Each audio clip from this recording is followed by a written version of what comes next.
오늘 하나님께서 우리에게 주시는 말씀은 열왕기상 1장 11절에서부터 27절까지의 말씀입니다. 열왕기상 1장 11절에서부터 27절까지의 말씀을 저와 여러분이 한 절씩 교독하시고 마지막 27절 함께 읽도록 하겠습니다. 나단이 솔로몬의 어머니 밧세바에게 말하여 이르되 핫깃의 아들 아도니아가 왕이 되었음을 듣지 못하였나이까? 우리 주 다윗은 알지 못하시나이다. 이제 내게 당신의 생명과 당신의 아들 솔로몬의 생명을 구할 계책을 말하도록 허락하소서. 당신은 다윗 왕 앞에 들어가 아뢰기를 내 주 왕이여 전에 왕이 여종에게 맹세하여 이르시기를 내 아들 솔로몬이 반드시 나를 이어 왕이 되어 내 왕위에 앉으리라 하지 아니하셨나이까? 그런데 아도니아가 무슨 이유로 왕이 되었나이까 하소서. 말씀하실 때에 나도 뒤이어 들어가서 당신의 말씀을 확증하리이다.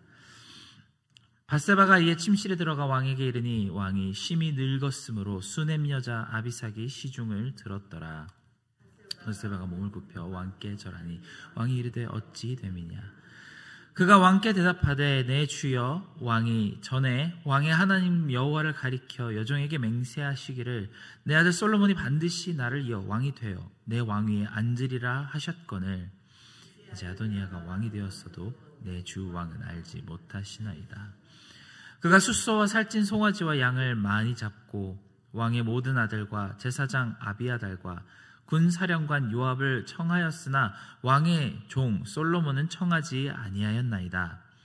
내 주 왕이여 온 이스라엘이 왕에게 다 주목하고 누가 내 주 왕을 이어 그 왕위에 앉을지를 공포하시기를 기다리시나이다.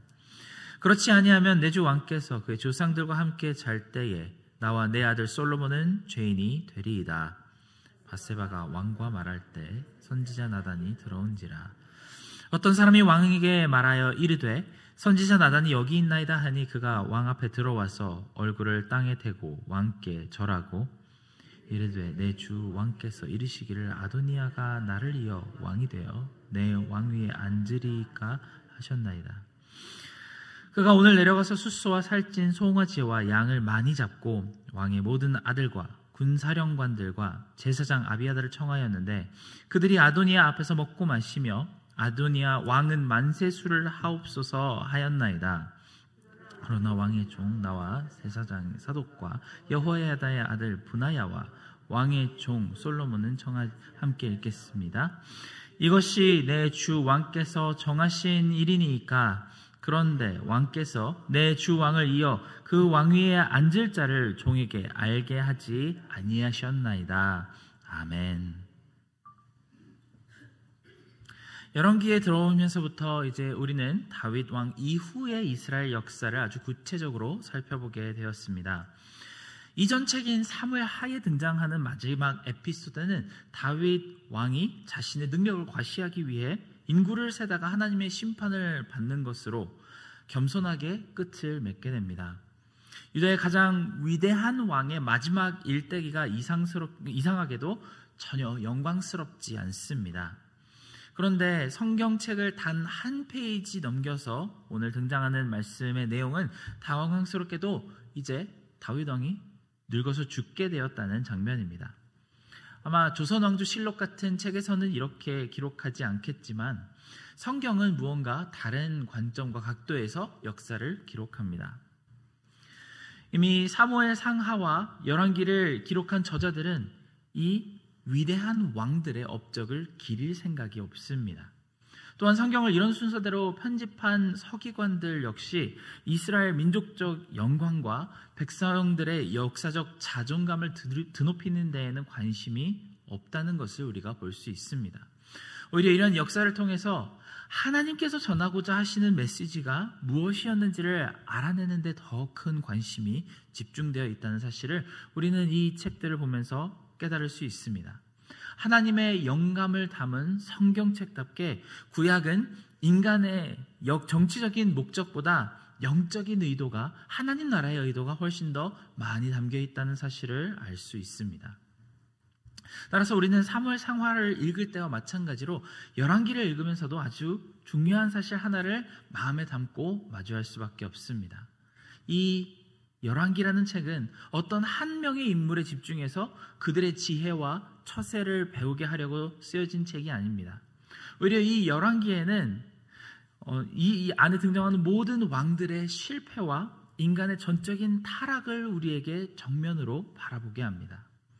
어떤 정치적인 세력이나 사람의 의도도 이스라엘을 구원하지 못했습니다. 어떠한 뛰어난 리더의 능력도 전혀 믿을 것이 되지 못했습니다. 아주 잠깐 영적으로 백성들을 깊은 잠에서 깨어나게 할 수 있지만 절대 그들을 영원히 구원하지 못합니다. 아무리 발버둥 칠수록 더 깊은 수렁으로 빠져들게 되며 언젠가는 도저히 피할 수도 막을 수도 없는 하나님의 심판이 눈앞에 다가온다는 절망적인 사실만 마주보게 합니다. 아마 열왕기 상하를 한자리에 앉아서 처음부터 끝까지 차근차근 다 읽는 사람이라면 이 책의 의도를 아주 정확하게 파악할 수 있을 것입니다. 이래서 하나님이 이 백성들을 심판할 수밖에 없었구나. 정말 인자가 많으신 하나님이 오래오래 참으시면서 이 백성들을 기다리셨구나. 그 백성들을 일깨우시려고 수없이 많이 노력하셨으며 그 무지함을 너무나도 안타까워하셨구나. 그렇게 우리는 도저히 희망이 없는 인간의 상태를 바라보게 됩니다. 만일 우리가 이 열왕기를 읽으시면서 하나님의 깊은 사랑과 은혜를 체험하는 것이 아니라 인간의 답없는 무지와 참기 힘든 갑갑함을 느끼신다면 그게 바로 이 책을 통한 성령님의 의도하심인 줄을 알고 성경을 아주 잘 읽으셨다는 자부심을 가지셔도 좋습니다. 그리고 그 안에서 우리의 모습을 발견할 수 있다면 그것이 하나님께서 우리에게 주시는 은혜입니다. 이 안에 담긴 왕들의 실패처럼 다윗과 솔로몬의 실패처럼 우리도 우리의 문제를 인간의 힘으로는 도저히 풀 수 없는 문제들이 정말로 많습니다. 올해 말에 있을 미국 대선에서 진보당을 뽑던 보수당을 뽑던 온 세상에 당면한 심각한 문제는 해결할 방법을 찾을 수가 없습니다.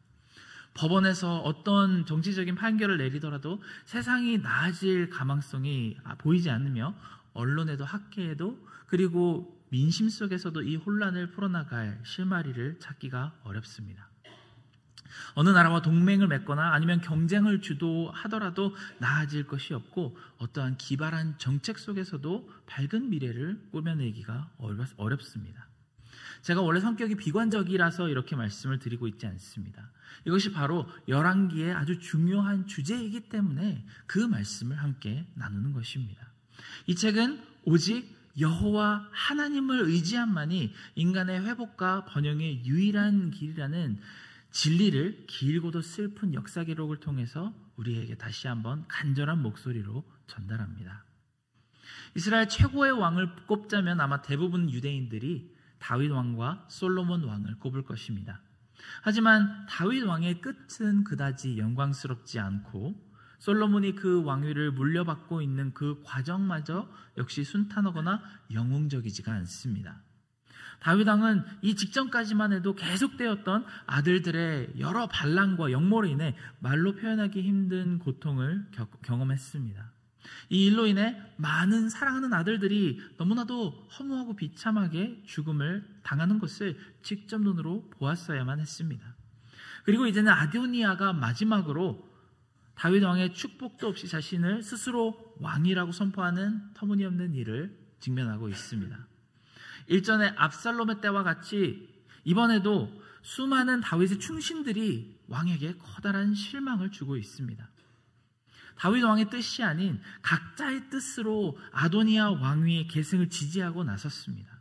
그리고 이제부터 열왕기의 역사에서 진술할 일들로 인해 솔로몬 왕의 시작 또한 유혈이 가득하고 혼란이 가득한 채로 시작이 됩니다. 어제 말씀에는 왕의 아들 아도니아가 자신이 왕이 되었다고 천명하며 많은 유대인들의 지지를 끌어냈습니다. 다윗 왕의 많은 충신들도 그 자리에 함께하며 지지를 했습니다. 아마 이 충신들은 아도니아가 이스라엘의 미래라고 생각을 했을 것입니다. 아도니아의 무리들은 자신을 지지하는 세력을 모으고 그들을 방해할 세력을 아주 명확하게 구분을 해냈습니다. 이것이 그들 스스로에게는 아주 지혜로운 행동이라고 생각했을 것입니다. 하지만 다윗의 다음의 왕이 될 아들은 아도니아가 아니고 솔로몬이었습니다. 우리는 이 흐름을 아주 잘 알고 있습니다. 하지만 오늘 말씀해 보면 아도니아에게서 솔로몬으로 왕권이 확정되는 과정이 조금 허탈합니다. 밤에 나단 선지자와 밧세바가 슬그머니 찾아와서 이 사실을 모르고 있던 다윗 왕에게 일러바치는 형식입니다. 왕께서 솔로몬에게 왕권을 준다고 약속하지 않으셨습니까? 그런데 왜 아도니아에게 왕권을 준다고 약속하십니까? 왜 아도니아는 자기가 왕이 되었다고 선포하고 다니게 그렇게 내어두십니까? 이렇게 따지듯이 묻고 있는 장면이 오늘 말씀 속에 등장합니다. 이를 계기로 다윗은 마지막으로 왕권을 솔로몬에게 이양하는 과정을 정식으로 시작하게 되는 계기가 됩니다. 하지만 우리는 잠깐 여기서 다윗 왕의 다음 왕이 서게 되는 것이 얼마나 중요한 역할인지 한번 복습을 해보겠습니다. 다윗 왕의 다음 왕은 그냥 인간의 왕국과 이스라엘의 왕이 되어 그저 수많은 열국의 왕들처럼 그렇게 나라를 부강하게 만들다가 열조의 무덤에 누워 쉬면 되는 그런 존재가 아니었습니다. 왜냐하면 다윗과 하나님이 맺은 언약 때문이었습니다. 사무엘하 7장에 다윗이 이후에 올 왕에 대해 하나님과 이런 언약을 맺게 됩니다. 하나님께서 이렇게 말씀하십니다. 내 수완이 차서 내 조상들과 함께 누울 때에 내가 내 몸의 날씨를 내 뒤에 세워 그의 나라를 견고하게 하리라. 그는 내 이름을 위하여 집을 건축할 것이요 나는 그의 나라를 영원히 견고하게 하리라. 나는 그에게 아버지가 되고 그는 내게 아들이 되리니 그가 만일 죄를 범하면 내가 사람의 매와 인생의 채찍으로 징계하려니와 내가 내 앞에서 물러나게 한 사울에게서 내 은총을 빼앗은 것처럼 그에게서 빼앗지는 아니하리라. 내 집과 내 나라가 내 앞에서 영원히 보존되었고 내 왕위가 영원히 견고하리라 하셨다 하라. 나단이 이 모든 말씀과 이 모든 계시대로 다윗에게 말하니라. 이것이 사무엘 하에 하나님께서 나단 선지자를 통해서 다윗 왕에게 이 다음에 올 왕에 대해 약속하신 언약의 내용입니다. 그러니 이 왕은 아도니아가 될지 압살롬이 될지 솔로몬이 될지를 놓고 다투며 정치적으로 누구 편에 가면 유리할지 고민할 문제가 전혀 아니었습니다. 이 다음에 다윗 왕 다음에 올 왕은 전능하신 여호와 하나님의 전을 세울 왕이었습니다. 하나님의 뜻에 따라 이스라엘의 왕위를 영원히 견고하게 세울 사람이었으며 하나님이 아버지가 되시고 하나님의 아들이 될 사람으로 약속받은 존재였습니다. 이 말씀을 나단 선지자가 받아서 다윗 왕에게 전할 때 그 선지자의 마음은 어땠을까요?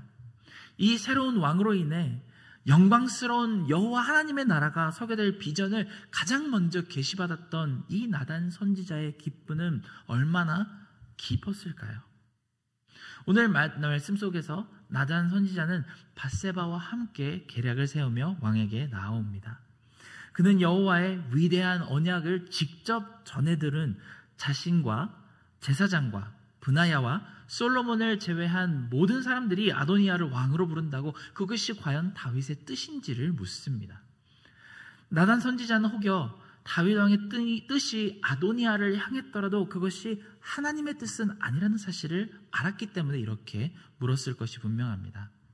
아도니아를 따랐던 수많은 다른 사람들과는 전혀 다른 입장을 취하고 있습니다. 그는 하나님께로부터 다윗의 집과 맺은 언약을 가장 직접적으로 전해 듣고 예언하였기에 그에게 가장 중요한 것은 누가 가장 정치적으로 자신에게 유리할 것인지가 아니라 하나님의 약속이 누구로 인해 이루어질까라는 우선순위를 가지고 있었습니다. 사랑하는 성도 여러분, 우리 인생에 믿을 것이 무엇이 있습니까? 언제 한 번이라도 정치 세력을 믿었다가 하나님의 영광에 더 가깝게 간 적이 있습니까? 사실은 전혀 없습니다. 미국에서 가장 신실하기로 유명한 기독교인을 대통령으로 뽑든지 아니면 한국에서 큰 교회 장로님들을 여러 번 대통령으로 뽑아도 교회엔 전혀 나아질 것이 없었습니다. 경제와 문화와 외교와 과학기술 등 이 세상을 움직이는 수많은 힘 안에서는 인간을 구원하고 영원히 평화롭게 유지할 수 있는 가능성이, 그 희망이 전혀 없었습니다. 이 메시지를 열왕기서는 우리에게 너무나도 간절하게 전하고 싶었습니다. 유명한 철학자 헤겔은 역사는 늘 한 번은 비극으로 또 한 번은 소극으로 반복된다라는 말을 남겼다고 합니다. 열왕기에 있었던 역사는 그렇게 인류가 역사 가운데 수없이 많이 반복했던 하나의 비극이 담겨 있습니다. 하지만 이 비극이 아직 반복되고 있지 않은 마지막 한 가지 희망이 있다면 그것이 바로 하나님께서 다윗에게 주셨던 언약의 약속입니다. 다윗의 언약, 내 뒤를 이을 이 씨는 나의 전을 세우고 나는 그의 영원한 왕국을 세우리라고 하신 말씀의 1차적인 성취는 물론 솔로몬이었습니다. 하지만 이 약속을 솔로몬에게 온전히 대입하자면 완전히 맞아 들어가지 않는 부분이 있습니다. 솔로몬이 세웠던 성전은 전혀 영원하지 않았고 그의 왕위 동안 영원히 견고하지 않았기 때문입니다. 솔로몬의 통치가 끝나자 그 후대에서 곧바로 왕국이 둘로 쪼개지는 모습을 볼 수 있습니다. 그리고 그 왕국과 성전이 무너지던 날 여호와의 백성들은 그 언약이 솔로몬을 이야기하는 것이 아니라 메시아 예수 그리스도를 뜻한다는 사실을 알게 되었습니다. 마침내 예수님이 오시고 정말로 영원히 무너지지 않을 하나님의 성전인 우리 교회를 세우셨을 때, 그리고 그 영원한 왕국인 새 예루살렘을 꿈꾸게 하셨을 때 우리는 열왕기에서 실패했던 그 역사가 예수 그리스도 안에선 완전한 성공으로 나타날 것이라는 사실을 믿음으로 인정할 수밖에 없습니다. 우리는 복음서에서 예수님을 지칭한 호칭으로 다윗의 자손 예수여라는 표현을 자주 읽어보았습니다. 이 한 자손은 이제 나이가 많이 들어서 더 이상 몸도 따뜻하지 않고 말년에 수많은 아들로부터 많은 실패와 실망만을 경험한 지치고 지친 왕 다윗이 품은 마지막 희망이었을지도 모릅니다. 그 아들 솔로몬과 그의 아들 르호보암과 또 그의 아들과 그 아들들 중에 모든 아들들에게서는 영원한 왕국의 희망을 찾을 수가 없지만 오직 한 자손 다윗의 자손이신 예수 그리스도 안에서는 하나님의 언약이 완전히 이루어질 것을 소망을 발견할 수 있었기 때문입니다.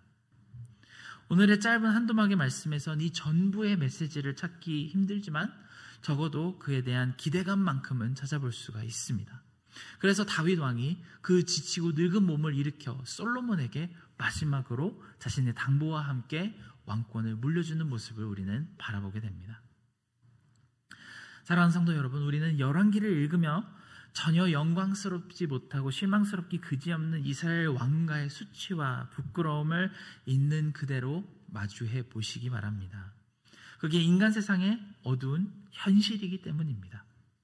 위대한 왕 다윗과 솔로몬도 그 자손들과 그들을 반대했던 무리에게도 도무지 인간에게는 답이 없다라는 진실을 마주하며 우리는 반드시 이렇게 물어볼 수밖에 없습니다.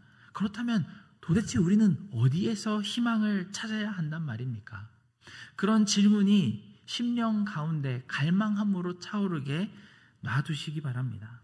그러면 그때 우리 하나님께서는 우리에게 다윗의 자손 예수 그리스도를 온전하게 바라보며 오직 그에게서만 소망을 찾을 수 있게 하실 것이 분명합니다. 우리 함께 기도하겠습니다. 사랑하는 하나님 아버지, 항상 우리 인간은 마음속으로 계획을 세우고 이렇게 하는 것이 우리에게 유리할까, 또 저렇게 하는 것이 우리에게 덕이 될까를 계산하며 살고 있지만 사실 우리 인간적인 지혜와 능력으로는 우리를 영원한 세계로 구원할 수 있는 능력이 전혀 없음을 고백합니다. 하나님, 우리에게 정말 천국을 갈망하는 심령을 주시고 애통하는 심령을 주셔서 오직 다윗의 자손 예수 그리스도만이 우리에게 희망이 되시고 우리의 모든 소망이 되심을 겸허하게 고백할 수 있는 그런 오늘 하루가 될 수 있도록 하나님께서 우리를 붙들어 주시기를 간절히 원합니다. 모든 은혜 감사드리며 예수님의 이름으로 기도드렸습니다. 아멘.